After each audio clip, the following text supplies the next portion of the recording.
অবশেষে ডিবির জালে ধরা পড়লেন 111-এর আরেক কুশীলব ডিজিএফআই এর সাবেক পরিচালক মোহাম্মদ আফজাল নাসির।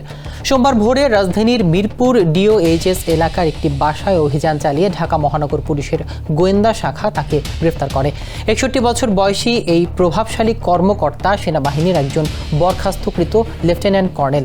ডিবির একটি সূত্র গণমাধ্যমকে জানায়, 1-11-র অন্যতম প্রধান কুশীলব হিসেবে পরিচিত সাবেক সেনা কর্মকর্তা লেফটেন্যান্ট জেনারেল মাসুদ উদ্দিন চৌধুরী ও ডিজিএফআই এর সাবেক মহাপরিচালক লেফটেন্যান্ট জেনারেল শেখ মামুন খালেদকে জিজ্ঞাসাবাদের সূত্র ধরে আফজাল নাসিরকে গ্রেফতার করা হয়েছে।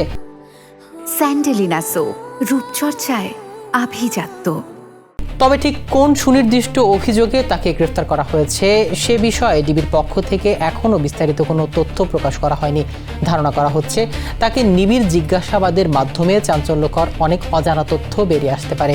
আইনশৃঙ্খলা বাহিনী খুব শিগগিরই একটি সংবাদ সম্মেলনের মাধ্যমে এই গ্রেফতারের পেছনের আসল রহস্য ও মামলার বিস্তারিত তুলে ধরবে বলে আশা করা হচ্ছে।